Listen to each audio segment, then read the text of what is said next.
en las tierras olvidadas de Extremadura, donde el sol castiga sin piedad durante el día y la oscuridad se apodera de todo por las noches. Existió una casa que la gente del pueblo llamaba la Casa de las Almas Condenadas. Los lugareños la evitaban como si fuera tierra maldita, haciendo la señal de la cruz cada vez que pasaban cerca de sus muros derrumbados. Decían que desde sus ventanas rotas emanaban gemidos en noches sin viento, y que quien se atreviera a pasar la noche dentro jamás volvería a ser el mismo. Pero lo que nadie imaginaba era que en 1938, una familia desesperada, sin hogar y con el estómago vacío, tomaría la decisión más terrible de sus vidas: ocupar esa casa abandonada. Los Morales no tenían opciones. La guerra había arrasado con todo lo que poseían, y aquella casona de piedra, aunque derruida y cubierta de malas hierbas, representaba un techo sobre sus cabezas. Lo que comenzó como una bendición se convirtió en la peor pesadilla que cualquier ser humano pudiera experimentar, porque en aquellas paredes no habitaban recuerdos, sino entidades, demonios que llevaban décadas esperando,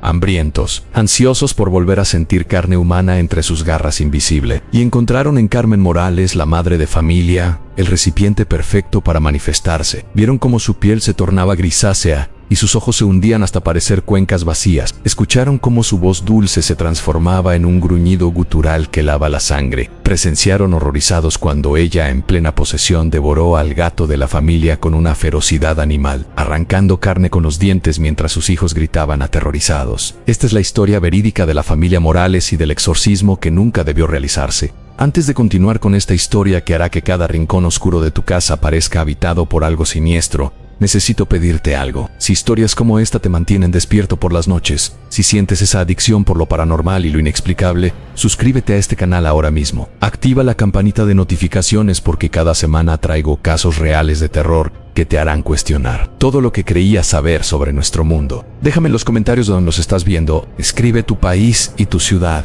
Me fascina saber que estas historias viajan por todo el planeta, conectando a personas que, como tú y como yo, sienten esa atracción irresistible por los misterios más oscuros de la humanidad. Y si conoces alguna leyenda local, algún caso paranormal de tu región, compártelo en los comentarios. Quién sabe, tal vez tu historia sea la próxima que investigue y narre aquí. Ahora sí, adentrémonos en los hechos que ocurrieron en aquella casa maldita de Extremadura. Estamos en el año 1938. España sangra por sus heridas de guerra civil. Las familias huyen de ciudades bombardeadas buscando refugio en pueblos remotos donde la violencia aún no ha llegado con toda su furia. Entre esos refugiados están los Morales San Joaquín, el padre, un hombre de 35 años con manos callosas de trabajador. Carmen, su esposa de 32 años, de rostro dulce y mirada bondadosa, y sus dos hijos, Isabel de 9 años y el pequeño Diego de apenas 6. Llegaron a un pueblo diminuto en las profundidades de Extremadura, tan pequeño que ni siquiera aparecía en la mayoría de los mapas. Las casas disponibles eran escasas y las pocas familias del lugar no estaban dispuestas a compartir su espacio con extraños. Joaquín caminó durante días buscando un lugar donde su familia pudiera dormir sin miedo a las bombas, donde sus hijos pudieran comer algo más que las migajas que conseguían en los caminos. Fue entonces cuando vio la casa. Estaba a las afueras del pueblo Separada Dutodú, rodeada de un terreno salvaje donde la naturaleza había reclamado lo que una vez fueron jardines. Era una construcción de piedra de 2 plantas, con un tejado parcialmente derrumbado y ventanas sin cristales que parecían cuencas vacías observando el horizonte, pero tenía paredes sólidas y espacio suficiente para su familia. Cuando Joaquín mencionó la casa en el pueblo, pidiendo permiso para ocuparla, el silencio cayó sobre la taberna como una losa de piedra. Los hombres mayores intercambiaron miradas cargadas de significado. Uno de ellos, un anciano con barba blanca y ojos acuosos, se levantó apoyándose en su bastón y caminó hasta Joaquín. «No vayas allí, forastero», le dijo con voz temblorosa. «Esa casa no es para los vivos. Lleva abandonada desde antes de que yo naciera, y mi padre me contó historias que me quitaban el sueño cuando era niño». Joaquín, desesperado y cansado, respondió con cierta brusquedad que no creía en supersticiones de pueblo. Necesitaba un techo para su familia y aquella casa, aunque deteriorada, podía ofrecérselo. El anciano negó con la cabeza y volvió a su asiento murmurando oraciones en voz baja. Esa misma tarde, los Morales cargaron sus escasas pertenencias y caminaron hacia la casa. Isabel y Diego caminaban tomados de la mano de su madre, observando con ojos grandes aquella construcción que se alzaba ante ellos como un gigante de piedra. Había algo en el aire, una pesadez que Carmen sintió inmediatamente, pero que atribuyó al cansancio del viaje. La puerta principal estaba entreabierta, colgando de una sola bisagra oxidada. Al empujarla, Un chirrido agudo rompió el silencio de la tarde. El interior olía a humedad, a madera podrida y a algo más que ninguno de ellos podía identificar. Un olor dulzón y enfermizo que parecía emanar de las propias paredes. La entrada daba a un recibidor amplio con un suelo de baldosas rotas. A la izquierda había una escalera de madera que subía hacia la oscuridad del segundo piso. A la derecha, una puerta conducía a lo que alguna vez fue un salón. Las paredes conservaban restos de papel pintado antiguo con motivos florales descoloridos. En algunos lugares, el yeso se había caído revelando la piedra desnuda debajo. Joaquín intentó mostrarse optimista. Con un poco de trabajo,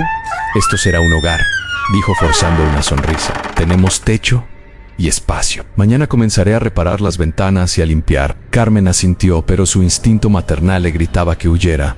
Había algo profundamente equivocado en aquella casa. Lo sentía en los huesos, en cada fibra de su ser. Pero vio la esperanza en los ojos de su esposo y el agotamiento en los rostros de sus hijos. Así que cayó sus miedos. Esa primera noche durmieron juntos en el salón, sobre mantas extendidas en el suelo. Joaquín había encendido un fuego en la chimenea, que milagrosamente aún funcionaba. Las llamas proyectaban sombras danzantes en las paredes, sombras que a veces parecían tomar formas humanoides. Isabel fue la primera en escucharlo. Era pasada la medianoche cuando despertó sobresaltada. Un sonido venía del piso superior en pasos tan lentos, deliberados, arrastrándose de un lado a otro. Se acurrucó junto a su madre y cerró los ojos con fuerza, rezando para que fuera solo su imaginación. Pero no lo era. Los días siguientes trajeron más señales que la familia intentó racionalizar. Objetos que aparecían en lugares donde nadie los había dejado.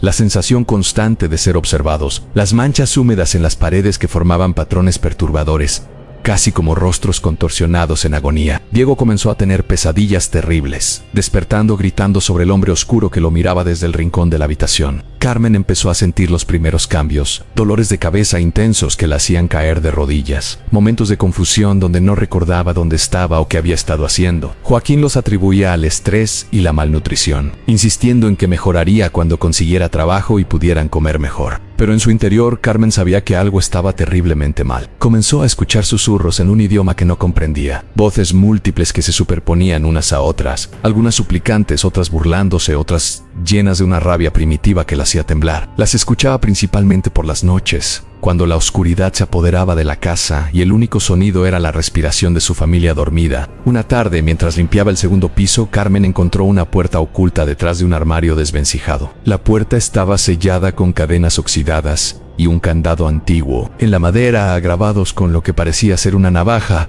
había símbolos que ella no reconocía, símbolos que le dolían mirar, como si sus ojos rechazaran las formas retorcidas y antinaturales. Cuando Joaquín llegó esa noche, Carmen le mostró su hallazgo. Él examinó la puerta con el ceño fruncido. Tal vez era una habitación de almacenamiento, sugirió. O quizás había algo de valor que los antiguos dueños querían proteger. No la abras, le rogó Carmen, sintiendo un terror visceral ante la idea. Su voz sonaba extraña incluso para ella misma, más grave de lo normal. Por favor, Joaquín, algo en esta casa no está bien. Lo siento en mi pecho, como si algo me estuviera apretando el corazón. Joaquín abrazó a su esposa, preocupado por su estado. Prometió no tocar la puerta, pero esa noche, mientras todos dormían, Carmen se despertó y se encontró de pie frente a la puerta sellada, con las manos sangrando porque había estado arañando el candado en su sueño. No recordaba haberse levantado, no recordaba haber subido las escaleras, y lo más aterrador de todo, podía escuchar algo respirando al otro lado de la puerta. La mañana del 10º día en la casa marcó el punto de no retorno. Carmen despertó sintiéndose extraña, como si su cuerpo no le perteneciera completamente. Se miró en el pedazo de espejo roto que habían encontrado, y lo que vio la hizo retroceder con un grito ahogado. Su piel, normalmente de un tono oliva saludable, tenía un tinte grisáceo casi ceniciento. Las ojeras bajo sus ojos se habían oscurecido dramáticamente, dándole la apariencia de no haber dormido en semana. Joaquín intentó calmarla, diciéndole que era solo el reflejo defectuoso del espejo roto, pero él también lo veía. Los cambios eran sutiles pero innegables. Los ojos de Carmen, que siempre habían sido cálidos y expresivos, ahora parecían más hundidos, más oscuros, y había algo en su mirada, un destello fugaz de algo que no era ella. Los niños empezaron a tenerle miedo a su madre, aunque no podían explicar por qué. Isabel le confesó a su padre en susurros que a veces, cuando mamá la miraba, sentía como si otra persona estuviera observándola desde detrás de esos ojos familiares. Diego simplemente dejó de acercarse a ella, manteniéndose siempre cerca de Joaquín. Carmen comenzó a comportarse de manera errática. Había momentos de lucidez donde era la madre amorosa de siempre, preparando lo poco que tenían para comer, cantando canciones suaves a sus hijos, pero esos momentos se volvieron cada vez más escasos. En su lugar, aparecía una Carmen diferente, una que se quedaba inmóvil durante horas mirando la pared, una que reía sin razón aparente con una risa que sonaba discordante y errónea, una que murmuraba en ese idioma extraño que nadie comprendía. La familia tenía un gato, un animal callejero que los había seguido hasta la casa y que Diego había adoptado inmediatamente. Lo había llamado Cenizo por su pelaje gris. El gato se volvió extrañamente importante en los días que siguieron, porque fue el primero en detectar lo que realmente estaba sucediendo. Cenizo evitaba a Carmen por completo. Cuando ella entraba en una habitación, el animal arqueaba el lomo, erizaba el pelo y siseaba con una ferocidad que nunca había mostrado antes. Sus ojos amarillos seguían cada movimiento de Carmen con un terror animal primitivo. Y Carmen, por su parte, había desarrollado una fijación perturbadora con el gato. Lo miraba con una intensidad hambrienta que helaba la sangre. Una noche, Joaquín despertó con la sensación de que algo andaba mal. El fuego en la chimenea se había reducido a brasas tenues. Se incorporó y miró a su alrededor. Diego dormía acurrucado a su lado. Isabel estaba en su rincón habitual, pero Carmen no estaba. La encontró en la cocina, de pie en la oscuridad total, inmóvil. Joaquín encendió una vela y casi la deja caer del susto cuando vio su rostro. Los ojos de Carmen estaban completamente abiertos, pero sus pupilas habían desaparecido hacia atrás, mostrando solo el blanco. Su boca estaba entreabierta y un hilo de saliva oscura caía desde su labio inferior. Carmen susurró acercándose con cautela: «Cariño, ¿qué haces aquí?». Lentamente, muy lentamente, su cabeza giró hacia él con un movimiento que parecía mecánico, antinatural. Cuando sus ojos volvieron a enfocarse, eran los ojos de su esposa otra vez. Ella parpadeó confundida, mirando alrededor como si no supiera cómo había llegado allí. «Tuf Ansueno», dijo con voz ronca. Estaba en una habitación llena de gente gritando. Había sacerdotes, había sangre en las paredes. Y había algo más, Joaquín, algo terrible que me observaba desde las sombras, y tenía hambre, un hambre que quemaba como fuego. Los episodios se intensificaron. Carmen comenzó a tener convulsiones violentas que requerían que Joaquín y hasta Isabel la sujetaran para evitar que se lastimara. Durante estos ataques, su cuerpo se contorsionaba de maneras imposibles, su espalda arqueándose hasta que parecía que se rompería. Baba espumosa caía de su boca y sus ojos giraban salvajemente en sus órbitas. Pero lo peor eran las cosas que decía durante estas convulsiones. Hablaba con múltiples voces simultáneamente, algunas agudas como las de un niño, otras profundas como el retumbar de un trueno. Revelaba secretos que no debería conocer, pecados privados de su esposo que nunca había mencionado, detalles íntimos sobre los miedos más profundos de sus hijos. Joaquín finalmente tomó la decisión de ir al pueblo a buscar al médico. Dejó a Carmen atada suavemente a la cama con sábanas, con Isabel vigilándola mientras él hacía el viaje de 2 horas caminando. Pero cuando regresó con el doctor, encontró una escena que lo perseguiría el resto de sus días. La puerta de la casa estaba abierta de par en par. Isabel estaba sentada en los escalones de la entrada, llorando incontrolablemente, con Diego acurrucado en sus brazos también en lágrimas.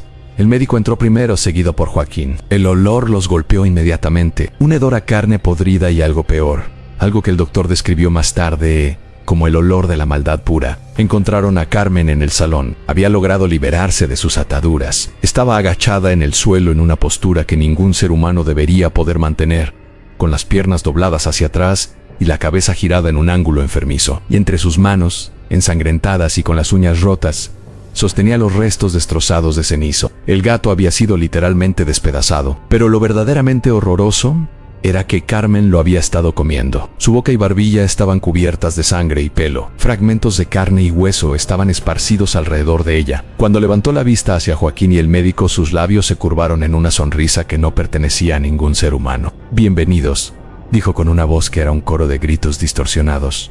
«Hacía tanto tiempo que no teníamos compañía. Esta carne es dulce, pero no tan dulce como la de los pequeños. Pronto los probaremos también». El médico, un hombre racional y de ciencia, retrocedió hasta la puerta tartamudeando negaciones. «Esto no es médico», dijo con voz temblorosa.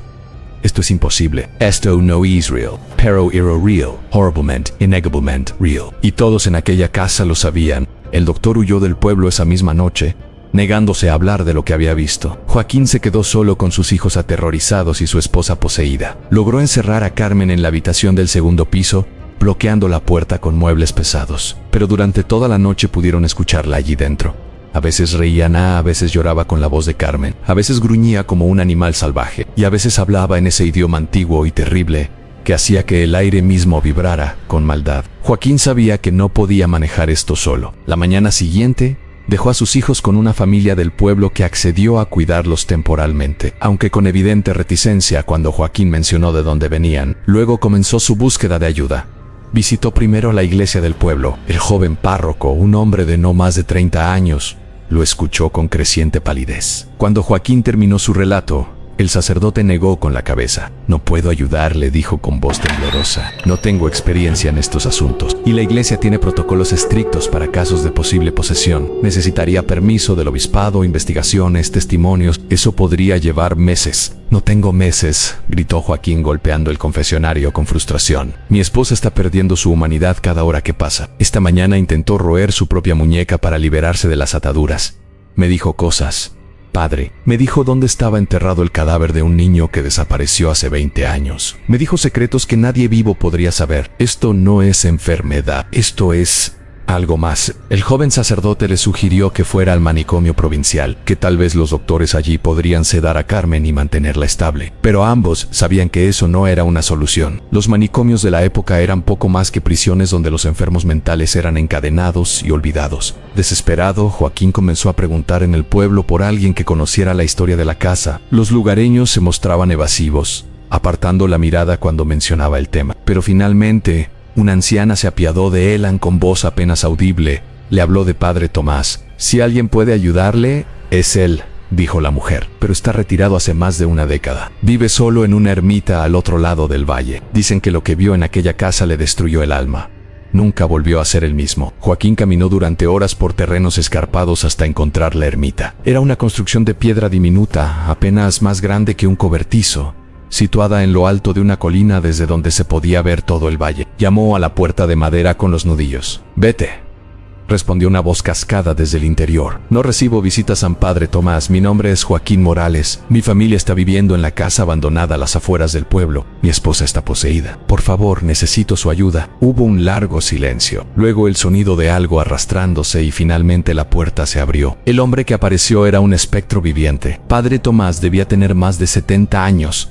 Encorvado por el peso de recuerdos terribles, su rostro estaba surcado de arrugas profundas y sus ojos, aunque acuosos por la edad, brillaban con una lucidez intensa y perturbadora. «Entraste en esa casa», dijo sin preámbulo. «Maldito seas por tu ignorancia. Maldito seas por no escuchar las advertencias. Y maldita sea yo por haber permitido que esa abominación siguiera existiendo». Invitó a Joaquín a pasar. El interior de la ermita era espartano. Un catre, una mesa, una silla, un crucifijo en la pared.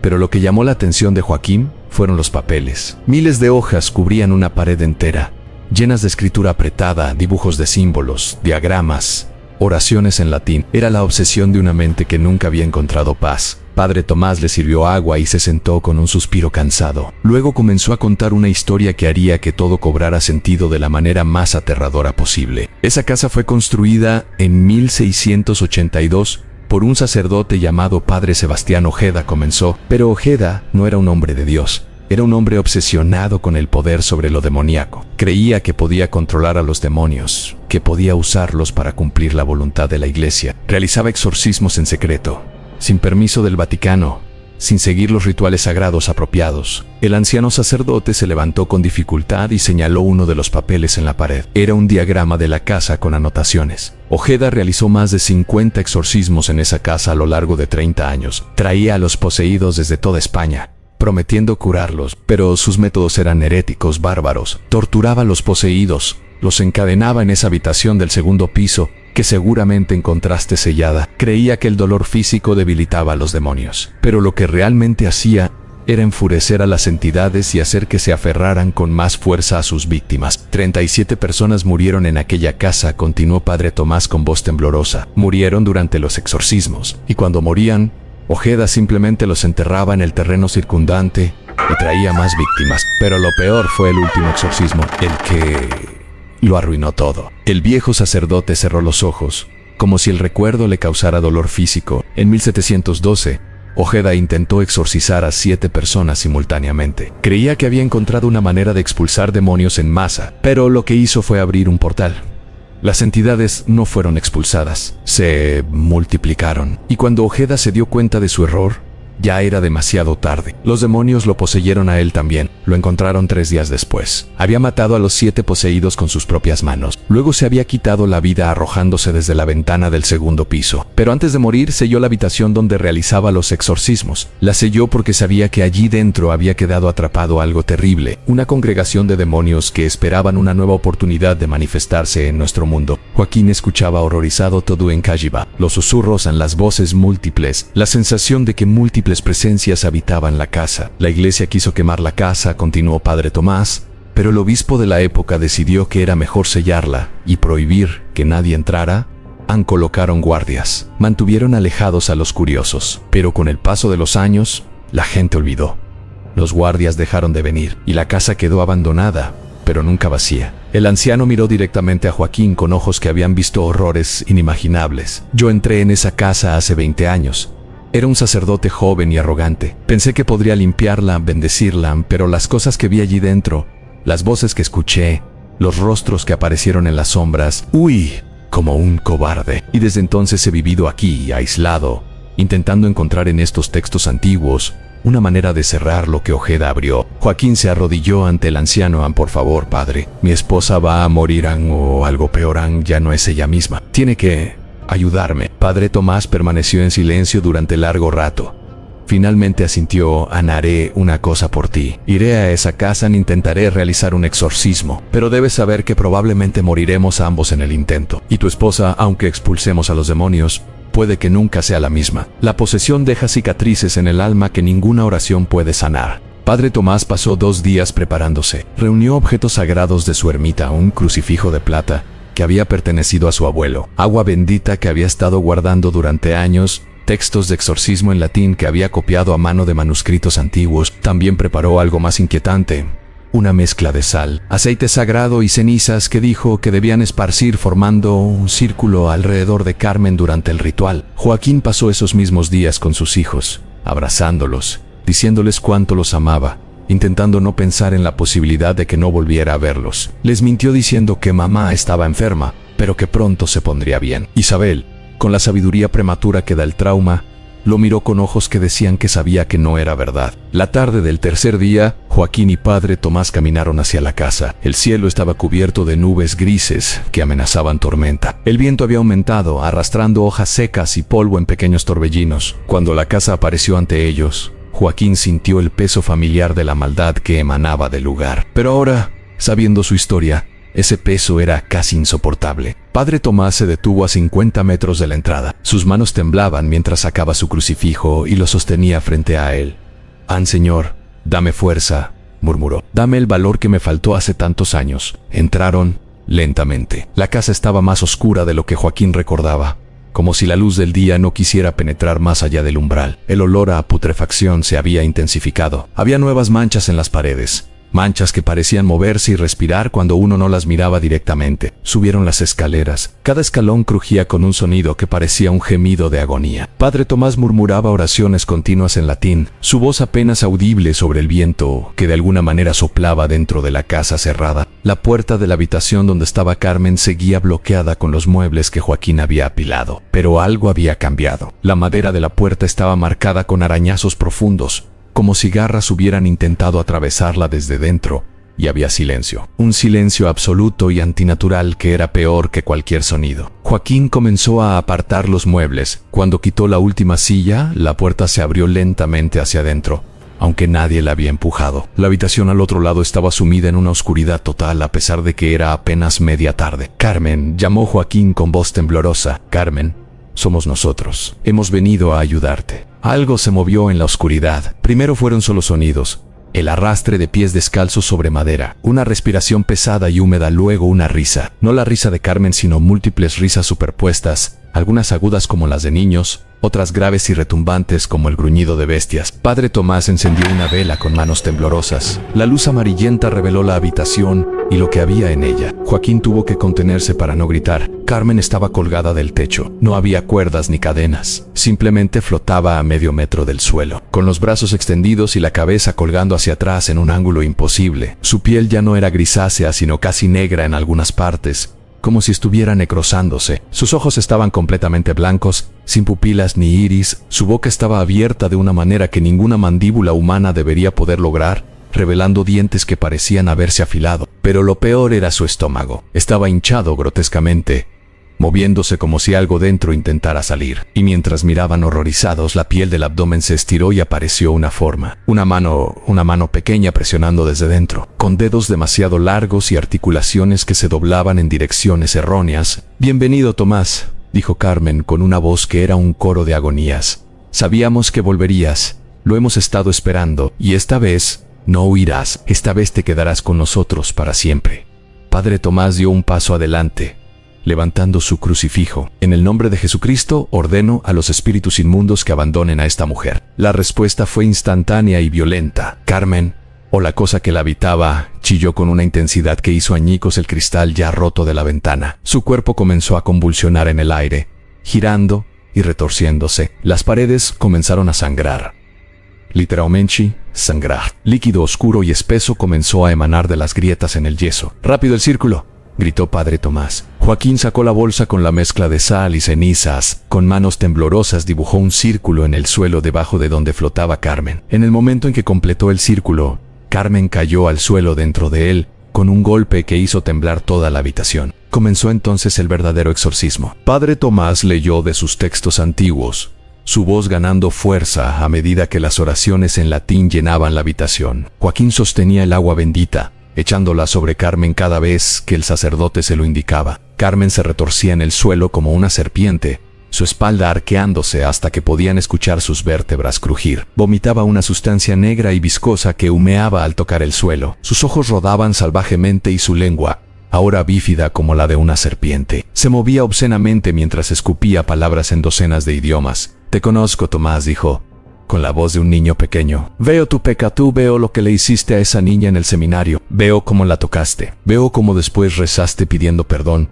pero en secreto querías hacerlo de nuevo». Padre Tomás palideció, pero continuó leyendo. «Eran mentiras. Tenían que ser mentiras diseñadas para debilitarlo. Pero había suficiente verdad en ellas para hacer que su voz vacilara. Y tú, Joaquín», continuó la cosa con la voz de una mujer anciana, «¿cuántas veces pensaste en abandonar a tu familia? ¿Cuántas veces miraste a tu hijo enfermo y deseaste que muriera para ya no ser una carga? ¿Cuántas veces miraste a otras mujeres deseando que tu esposa desapareciera?» «No lo escuches», gritó Padre Tomás. «Sansón, los demonios mienten para debilitarnos». Pero las palabras continuaron, cada vez más personales, más dolorosas. Revelaban secretos que solo Dios debería conocer. Cada palabra era un cuchillo que cortaba el alma de los dos hombres. De repente Carmen se quedó completamente inmóvil. El silencio cayó sobre la habitación como una cortina pesada. Luego, lentamente, su cabeza giró hacia Padre Tomás con ese movimiento mecánico y antinatural. Cuando habló, fue con una voz tan antigua y profunda que parecía venir de las entrañas de la tierra misma. «No puedes expulsarnos, Tomás. Somos legión. Somos las almas condenadas que Ojeda dejó atrapadas aquí. Somos los demonios que él invocó y nunca pudo controlar. Y ahora somos parte de ella. Su carne es nuestra carne. Su alma se está pudriendo desde dentro. Pronto no quedará nada de Carmen Morales. Solo quedaremos nosotros». Padre Tomás sabía que estaban perdiendo. Podía sentirlo. Las oraciones tradicionales no estaban funcionando. Las entidades eran demasiado fuertes. Llevaban demasiado tiempo atrapadas en ese lugar, acumulando poder. Necesitaba hacer algo drástico, algo que los textos oficiales de la iglesia nunca aprobarían. Cerró su libro de oraciones y sacó otro texto de su bolsa. Era un manuscrito hecho a mano. Páginas amarillentas cubiertas de una escritura antigua. Joaquín vio símbolos que le dolían mirar. Palabras en idiomas que no debían ser pronunciados por labios humanos. «¿Qué es eso?», preguntó Joaquín con voz temblorosa. «Algo que encontré en los archivos secretos del Vaticano antes de que me expulsaran», respondió Padre Tomás. «En un ritual de exorcismo creado durante la Edad Media. Fue prohibido porque era demasiado peligroso. No solo expulsa a los demonios, los destruyen, pero el precio es alto». «¿Qué precio?», preguntó Joaquín, aunque parte de él no quería saber la respuesta. «El alma del exorcista. Para destruir a los demonios, debo ofrecerles algo a cambio. Mi alma por la libertad de tu esposa. Mi condenación eterna por su salvación». Joaquín negó violentamente con la cabeza. «No puede hacer eso. Tiene que haber otra manera». «No la hay», dijo Padre Tomás con una calma terrible. «He pasado 20 años buscándola.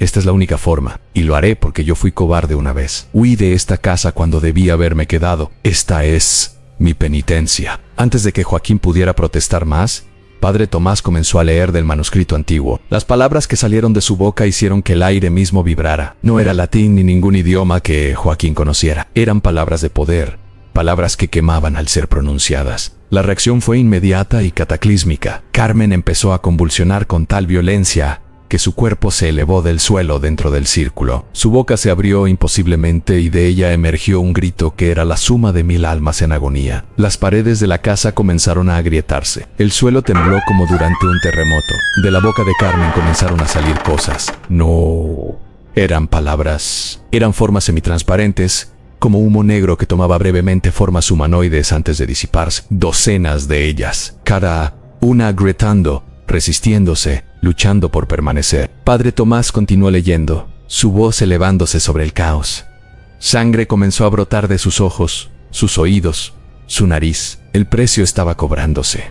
Joaquín podía verlo. El anciano sacerdote se estaba consumiendo desde dentro. La habitación sellada, la puerta detrás del armario, de repente se abrió sola con un estruendo. De ella emergió una oscuridad que era más que ausencia de luz. Era la nada misma, el vacío puro.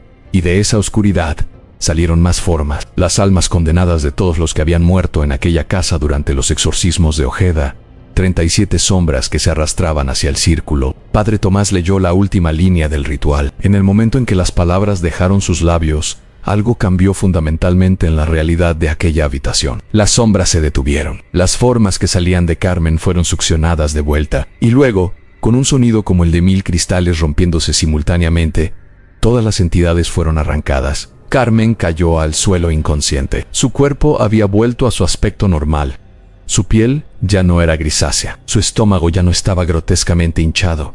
Respiraba con normalidad. Estaba libre. Pero Padre Tomás cayó al mismo tiempo. Joaquín corrió hacia él, sosteniéndolo en sus brazos. El anciano sacerdote tenía los ojos completamente blancos ahora. Sangre corría por su rostro desde cada orificio. Su cuerpo estaba frío, tan frío como el hielo. Funcionó. Susurró con voz débil. Ella está libre. Las almas están liberadas. Pero yo voy al otro lado ahora, al lugar donde van los que hacen pactos con la oscuridad. No puede ser así, lloró Joaquín.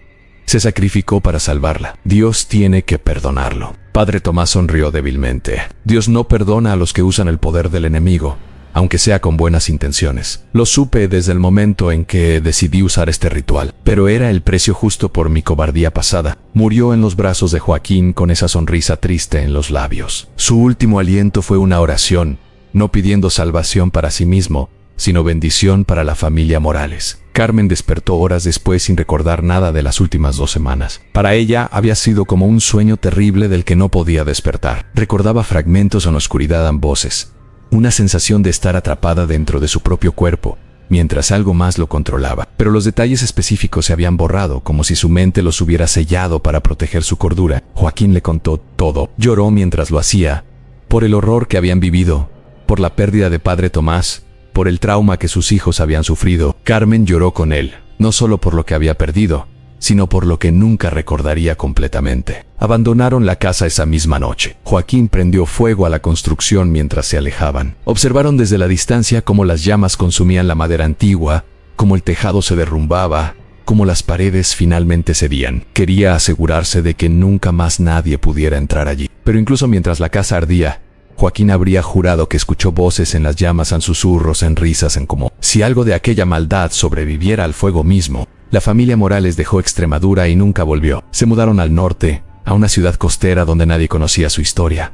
Intentaron comenzar de nuevo, construir una vida normal, pero el trauma los persiguió de maneras sutiles y persistentes. Carmen desarrolló una aversión profunda a la oscuridad. Nunca más pudo estar en una habitación sin luz. Despertaba gritando de pesadillas que no podía recordar. Y a veces, en momentos de estrés extremo, sus ojos se ponían vidriosos y murmuraba palabras en ese idioma antiguo antes de volver bruscamente a la normalidad, sin recordar lo que había dicho. Isabel y Diego crecieron llevando cicatrices invisibles. Isabel desarrolló una fascinación obsesiva con lo paranormal, pasando su vida adulta investigando casos similares, buscando respuestas que nunca encontró completamente. Diego se volvió hacia la religión, convirtiéndose en sacerdote, aunque siempre se negó a realizar exorcismos sin importar cuánto se lo pidieran. Joaquín vivió con la culpa por no haber escuchado las advertencias, culpa por haber llevado a su familia a ese lugar maldito, y culpa por la muerte de Padre Tomás, el hombre que sacrificó su alma eterna para salvar a su esposa. La casa ardió completamente aquella noche, pero cuentan los lugareños que a veces, en noches sin luna, todavía se pueden ver luces en el terreno donde estuvo. Luces que se mueven como si fueran linternas llevadas por personas invisibles. Y si te acercas lo suficiente, dicen que puedes escuchar voces, susurros en idiomas antiguos, risas de niños que nunca crecieron, gritos de almas atrapadas en un infierno que no es de este mundo. Porque aunque el edificio fue destruido, el terreno permanece. Y lo que Padre Sebastián Ojeda despertó hace siglos, lo que se alimentó del dolor de 37 almas durante décadas, lo que encontró un nuevo recipiente en Carmen Morales, nunca fue completamente erradicado. Solo fue devuelto a las sombras siempre esperando. Porque los demonios son pacientes. Y la maldad verdadera nunca muere realmente. Solo duerme. Y algún día, cuando otra familia desesperada decida construir en ese terreno maldito, despertará de nuevo